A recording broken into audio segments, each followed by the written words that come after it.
presents Jet Morgan in Journey into Space.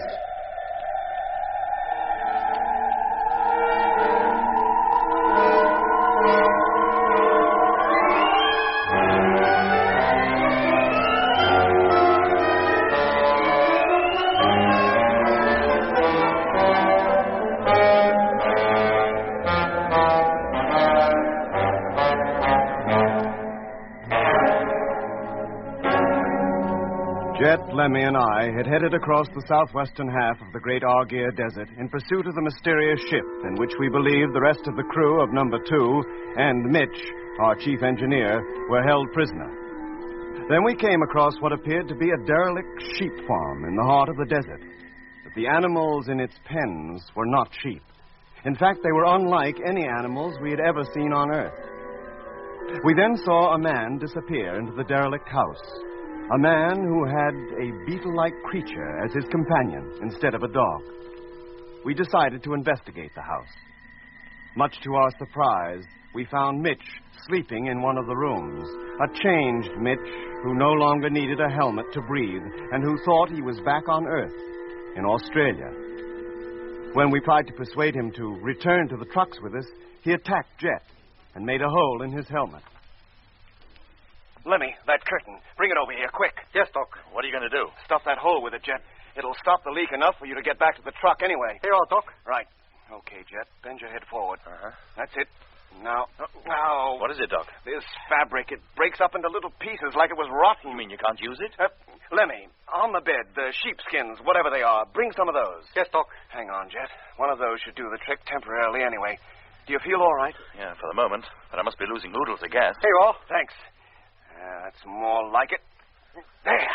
Thanks, Doc. Now you look like the Sheik of Araby. Now, let's get out of here, quick. There, in the room along the end of the passage. Hey, wait a minute. There's somebody coming. It's the geezer what owns the Beetle. And the men from out of the ship. The window. We can get out of there. Yes, come on. There's somebody out there and we're trapped. All right. We'll have to fight our way out. And risk all our helmets being punctured? So what else can we do? Stay where you are. Oh. Well, it's pretty obvious what else we can do. Nothing. They're here. That's them, Doc. Appeared from nowhere, frightened the wits out of my wife, and then began to search the house without so much as a by your leave. I see. Now, who are you? We might well ask you that. That's easily answered. I'm the flying doctor in this part of the territory. I received a report that there was a man here suffering from overexposure to the sun. I came to pick him up. If I may say so, Doctor, he's not suffering from overexposure to the sun. Who are you?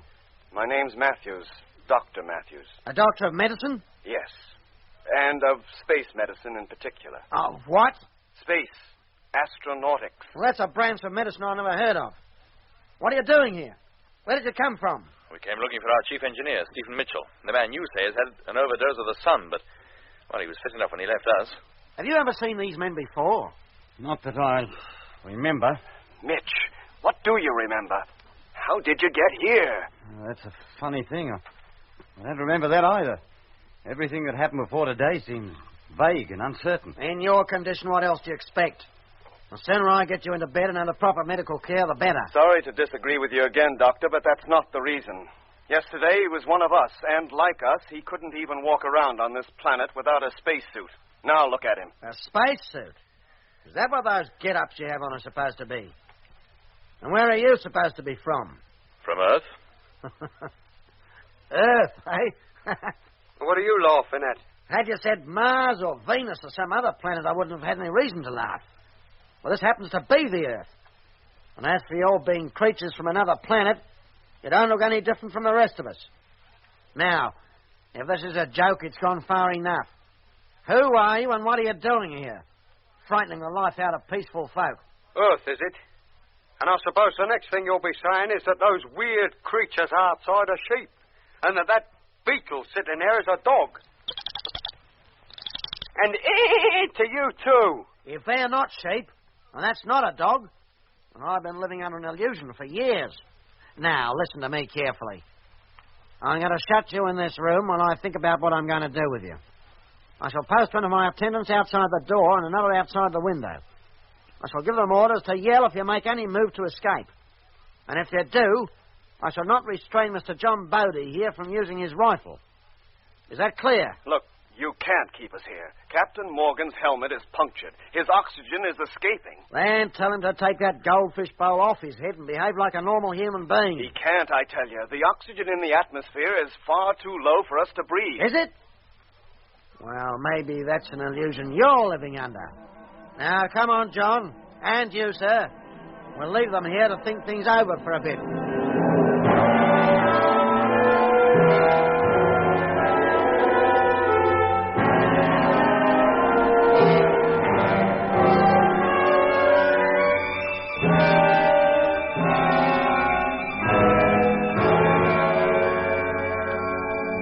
Well, who's crazy? Us or them? Not us, Lemmy. Not for one moment must you imagine it's us. Well, it's me, then.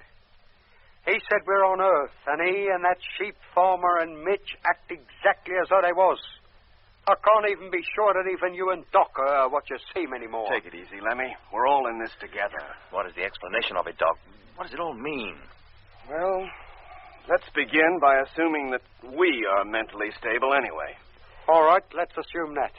Well, in that case, it must be the others who are unbalanced in some way, not us. Now, look at this place. It's ancient, derelict, and in a state of decay, with pieces of some tough, fibrous material knocked together to resemble furniture. And apparently these people and Mitch believe it is furniture. To them, this place is a comfortable home. And those animals outside are sheep. That beetle-like creature, a dog. But what does all that add up to? To this, Lemmy. As far as these people are concerned, things are not all that they seem.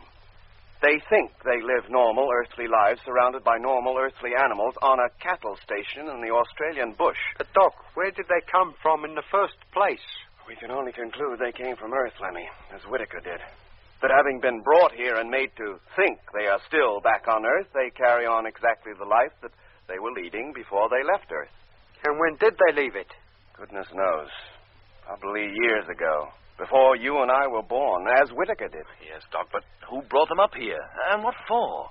Why go to all the trouble of conditioning them merely so they can then induce them to believe they're back on Earth anyway? What's the point? We may never know the answer to that one, Jet. Fact is, up to now, they've had to go down to Earth to pick up their victims. But we have come to them. And now we're here. They intend to keep us. And never let us go back? Probably. Oh, blimey. They already have Dobson and Harding, and now, apparently, they have Mitch. And we're the next on the list. That's why this so-called flying doctor's come. The next thing we know, he'll be hypnotizing us, and that will be our lot. No, Lemmy, I don't think so. How do you mean?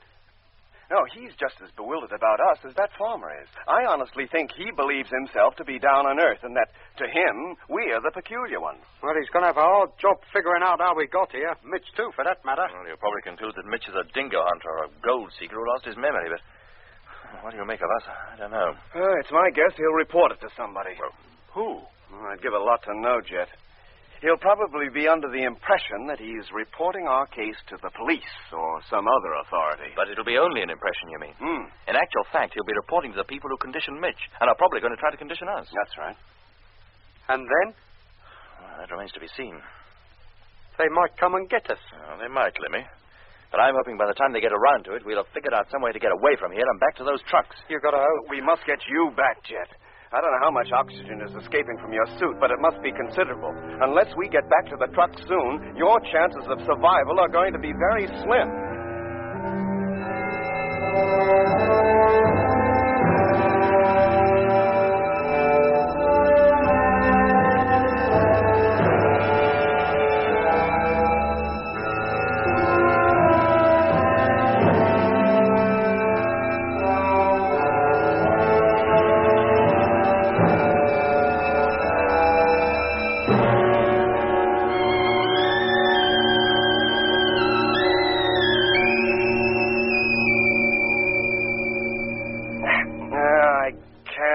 Any tighter, Jet. The only hope is to get you back to the trucks. Yes, Jet. Guard or no guards, we've got to get you out of here. If only we knew what they intended to do with us, we might work out some plan of escape.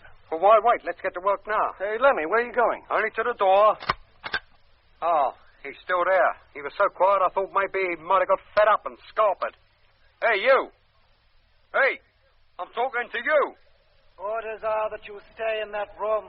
You are not to leave it until told. Hey, Jet, Doc. What is it? That guard out there, it's Dobson, one of the crew of number 2. Dobson? If it ain't, then I'm a Martian. Are you sure, Lemmy? I tell you, Doc, I'd know that figure anywhere, the way he stands, the way he holds himself. If it is him, he might answer to his name. Always supposing he remembers he ever had a name. Dobson? Dobson, do you hear me? This is Jet. Jet Morgan of the Discovery, captain of the Mars fleet. Don't you know me? Return to the room and close the door. Oh, maybe I was wrong. That might look like Dobson, but it don't sound like him. McLean didn't sound like himself either.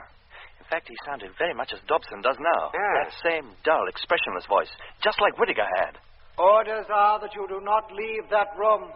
Return to it immediately. If you ask me, Jet, he's in much the same condition as McLean was, in a deep, hypnotic sleep. Not even in control of his own actions. And he doesn't want us to be in control of ours either, by the sound of things. Go back into that room and close the door. Dobson, don't you understand? I'm Jet. This is Doc, and this is Lemmy. Unless you return at once, I shall raise the alarm. Close the door, Jet. This isn't getting us anywhere. Well, if that is Dobson, he seems incapable of understanding what I'm talking about. The only things he seems to be conscious of are the last orders he was given by that flying doctor. Here, Doc. You managed to get some sort of control over McLean. Couldn't you do the same with him out there? I might, Lemmy, if I had him in the ship or even in the living quarters of the caravan. Why is it that Dobson is like McLean, and yet Mitch and that farmer and his wife appear to behave like normal people? Say, now, listen, wait a minute. Yes, Lemmy? If Doc and me rush out of this door and down the passage, I think we could overpower Dobson, and then while we hold him down, you could make a run for it. Maybe, Lemmy, but Dobson's bound to start yelling for help, or at least to give the alarm that we're trying to break out. Well, what does that matter? So long as Jet gets back to the trucks. And if he doesn't get there soon, he's never going to make it. Yeah, it might be worth the risk. No, Doc, no. The others are bound to come running in. But you'd be well on your way by then, and that's the important thing. Once you're away, Doc and I would have a better chance of making a break later. Yes, Jet. It's stupid for you to remain here while there's the slightest chance of your making an escape. Suppose they decide to keep us here all night and all tomorrow as well. Our suit cylinders carry only 2 days' supply of oxygen, and you must have used at least half of yours in the last 2 or 3 hours. Yeah, but how can you expect me to go running off to safety and leave you and Lemmy here to face the music alone? Because with both our suits still intact, we got a much better chance of survival than you have. If you stay here, you got no chance at all. Come on, Jet. Let's give it a try at least. Now, what do we do, Lemmy? I'll tell you. We fling open the door, run down the passage, and jump on him before he realizes what's happening. You can bet your life that as soon as the other bloke guarding the window hears all the commotion, he'll come running over here to see what it's all about. Then Jet hops out the window, makes his way over the sand dunes to the trucks, and bobs your uncle. All right. And if I make it, I'll call up Frank and get him to head this way with all Never the mind what you intend to do when you get there, mate. Get there first. All right, Lemmy, all right. All right, that's settled then. Now get over to the window and watch the other guard, who, I'll lay 10 to 1, is holding. Yeah, more than likely. Okay, let's go. We'll open the door wide, Lemmy, but keep close to the wall and out of sight. Right. With any luck, Dobson will be coming walking down the passage to see what's going on. I gotcha. As soon as he gets close enough, I'll signal. Right. Then you go for his legs. If he doesn't begin to yell, then you yell for him. Good idea. Make all the row you can. Okay, Doc. Now you all set, Jet. Yeah, Lemmy. Then let's open the door for a start. No, I'll do that, Lemmy. You get up against the wall, and I'll... Oh. All right, gentlemen. On your feet. You're coming with us. Let's put pay to that little idea, isn't it? Come along. We're taking off almost immediately. Where to? Our orders are to take you with us. And orders must be obeyed without No question at all times. Blimey, he's at it now. Where's Mitchell? What have you done with him? He's already on his way out to the plane. Plane? That thing out there is the funniest plane I've ever seen. Now, come along. We have no desire to harm you, but if you're troublesome, remember that Mr. Bodie is walking just behind you and that he's carrying his gun. Isn't that so, Mr. Bodie? Yes, Doc. Now, away you go. My 2 attendants will walk either side of you, and Mr. Bodie and I will walk behind you, as far as the plane anyway. Now, get going.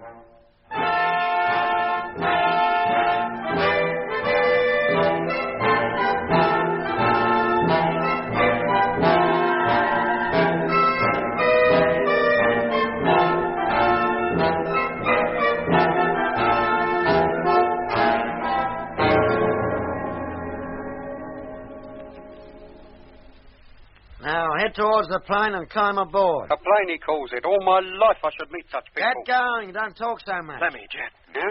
Jet, this is the chance for you to make a break. With 2 zombies on each side of us and that sheep farmer and his rifle directed behind us, what are you talking Keep your voice down, Lemmy. Yes, Jet. Listen, you two, we haven't much time. In a minute, the house will be directly between us and the trucks. As soon as we get halfway to that stage. Now, come on, keep going. What are you stopping for? I feel all weak. I think I'm going to faint. Faint, is it? I feel all dizzy. Now, go on. The others are leaving us behind. I can't, I tell you. I can't walk another step. I must sit down and... Oh. He's fallen down. He must have fainted. Okay, Doc, this is it. You ready? Yeah, Jet. Well, what's happening? What's the matter with Lemmy? Keep walking towards the plane. Lemmy, are you ill? Do you hear me? I said keep going. Not before we know what's wrong with Lemmy. John, give me that rifle. Hey. Oh, no, you don't. Hey, what are you doing? Oh, run for it. Run for it, Jet. Go on. Okay, Doc, here I go. Hey, come back here. Come back. Not so fast, mister. I ain't so ill as I look. Why, you? Hold him, Lemmy. Hold him down. I'm doing my best, Doc. Stop him, John. Stop him. Shoot if you have to. I certainly will. Oh! That's it, Doc. Boy, give it to him. That's... Good. Go his way back. Over the fence and through the sheep. Out of my way. Go on now. Thank goodness they don't attack me. Now, over the sand dune. Down the other side. Hello, Jet. Can you hear me? Yes, Doc. I'm just clear of those peculiar sheep. If you can hold out a bit longer, I'll make it. Yeah, go on, Jet. Oh. What is it, Doc? The farmer. He slipped from my grasp. He's picked up the rifle and he's heading after you. Oh, he'd have to be a pretty good shot to hit me now. I've got a flying start. All right, Lemmy. That's it. The fight's over. Yes, Doc. Well, mate, you can get up. And there's no use going on at me like that. Yes. We'll go to the plane, as you call it. No. We won't give you no more trouble. Lemmy, what's he saying? All I can hear is you and Doc. Don't you worry, Jet boy. We'll look after ourselves. Good luck, Jet. Hope you make it. But what about you, Doc? And Lemmy, what am I... Hey, what was that? The farmer. He's shooting at me. Oh, blimey. But from a long distance. In a minute, I'll be over the dune and out of his sight. There. I'm descending the other side now. Are the trucks still there, Jet? Yes, Doc. Then go on, boy. Alongside the trucks now. And opening the door. The farmer's on top of the dune. He's shooting at me again. Then get inside, Jet. And quick. Don't you worry. I'm already in. Closing the door again. I made it, Lemmy. Did you hear, Doc? I made it. Good for you, Jet. How about you? We're walking towards the sphere again. In fact, we're almost up to its door.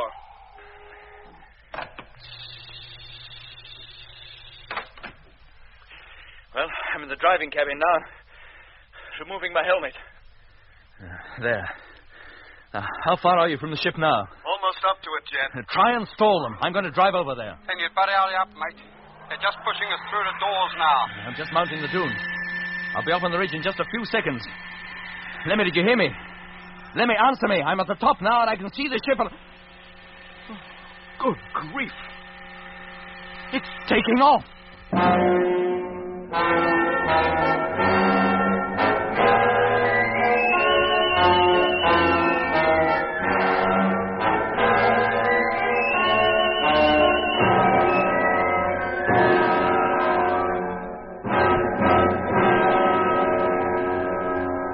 Dobson and Harding once more on either side of us, and the so-called flying doctor backed up by the sheep farmer and his rifle behind us. There was no longer any opportunity for Lemmy and I to escape. But at least Jet, with his punctured helmet, had reached the safety of the caravan, and for the time being, at any rate, his life was saved. Meanwhile, Lemmy and I had no choice but to enter the large sphere as ordered by the flying doctor. Although the craft was spherical in shape outside, it was cylindrically shaped inside, with circular walls and flat roof and ceiling. Joining the center of the floor and ceiling was a large pillar, about 4 feet in diameter. Once the entrance to the ship had been sealed, Dobson and Harding seated themselves at the control table and began to manipulate various levers. Almost immediately, a deep, almost musical vibration started up beneath our feet, and we felt the ship take off. A few moments later, the doctor came over to where Lemmy and I were standing near the pillar in the center of the cabin. Dobson, open the door to the upper cabin, will you?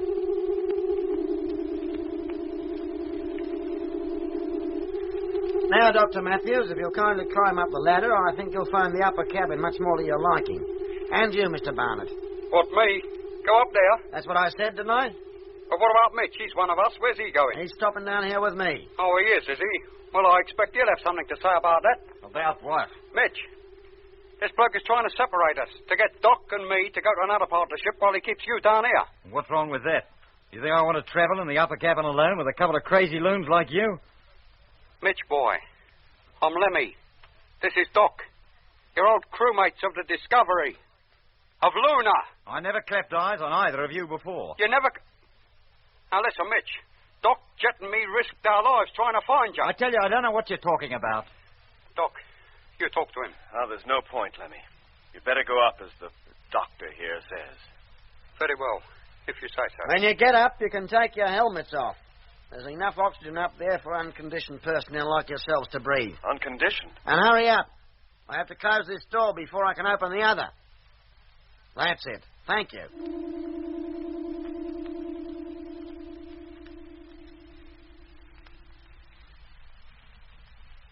Take your helmet off, Lemmy. He was right. We can breathe. That flying doctor down below knows more about us than he cares to admit. Hey, Lemmy, your helmet. Take it off. Go on. Yes, Doc. And there's no need to make a thing of it. The atmosphere is okay, I tell you. I've been breathing it for the last 5 minutes. Huh. Well, what is going on, Doc? What are those Martians trying to do to us? Send us crackers? And are they Martians, Doc? And are we still on Mars? I'm so confused, I just don't know where I am anymore. Lemmy, come over here. Look out of this porthole. There. Look at that landscape. At the pink desert down there. Did you ever see anything like that down on Earth? No, Doc. Of course you didn't. Because we're not on Earth. This is Mars, all right. But that farmer and his wife, they seem to think they were back on Earth. And so did Mitch. Now, why, Doc? What does it all mean? Somehow, someone has been traveling between here and Earth and picking up human beings from all parts of its surface and bringing them here.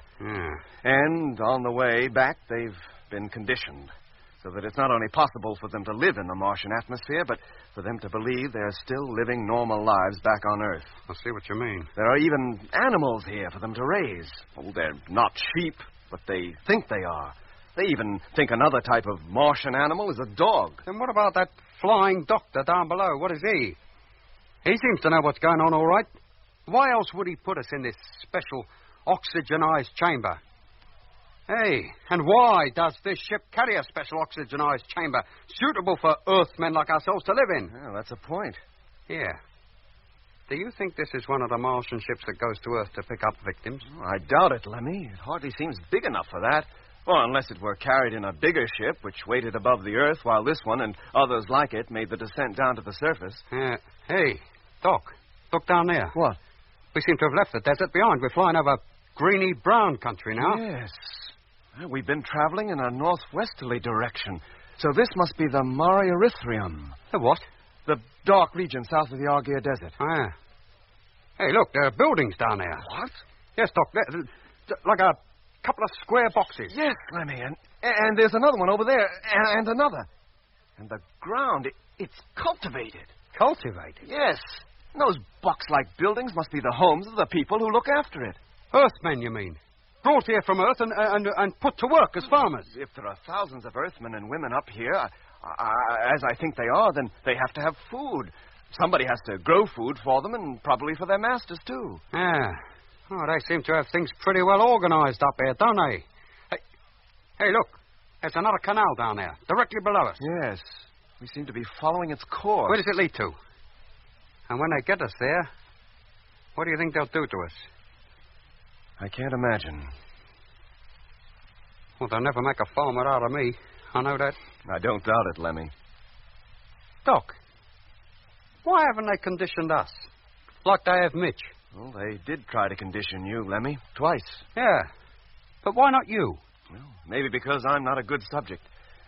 At the medical college, even the director of the Department of Hypnotic Medicine failed to put me to sleep.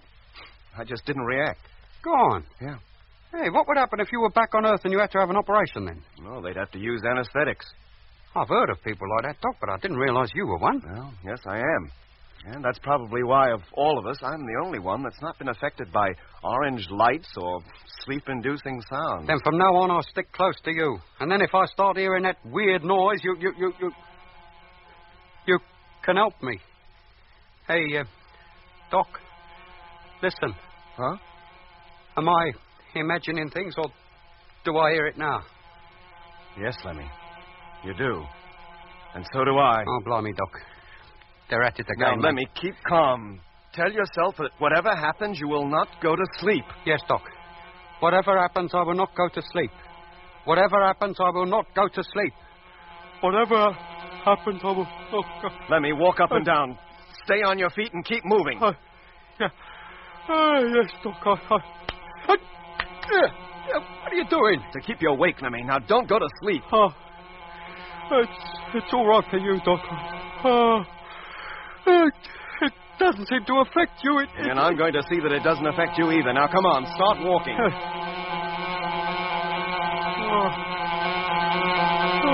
Come on, Lemmy. It can't go on forever. You'll beat it if you try. No, Doc, I can't.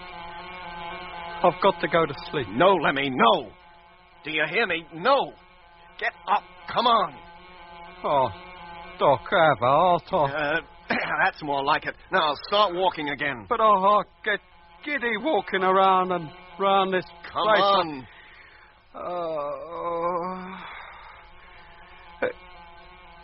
Oh. Feeling better? Yes, Doc. Oh, I think so. That noise seems to be going. It's dying away. Well, keep moving just the same. Yes, Doc. And I don't feel half so tired now. Good. I think you'll beat it, Lemmy. It didn't work this time, did it? No, Doc. It had no effect on me at all. Well, I wouldn't go that far. Oh, I'm immune, like you. Now, Doc, now what did I tell you? All you need is willpower. Calm down, Lemmy. I'll show 'em. Lemmy. Try and make a Whittaker out of me, would they? Lemmy. Yes, Doc? I think we're going to land. I'm sure we are. Come on over to the window. There. Now, what did I tell you? Crikey, Doc. The Eye of Mars. Huh? The place where lots of the canals meet at one point. Like the spokes of a wheel. But when we looked at it through the televiewer a couple of weeks before we got here, it looked just like an eye. It's the Lacus Solis, Lemmy. The Lake of the Sun. Why are they bringing us here? How should I know? Hey, wait a minute. Look down there on that oasis. The green patch. Another city, but a huge one. Much bigger than the one you got lost in. And there's no doubt about it, Lemmy. This is where we're landing. And what happens to us now? And what about Jet? Stuck back there by that farmhouse with only a Whittaker McLean for company? I don't know, Lemmy. We can only wait and see.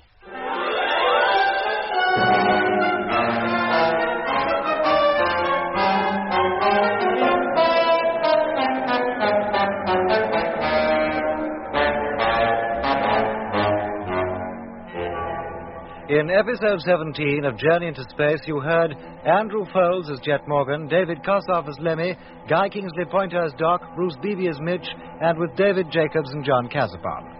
The orchestra was conducted by Van Phillips, who also composed the music.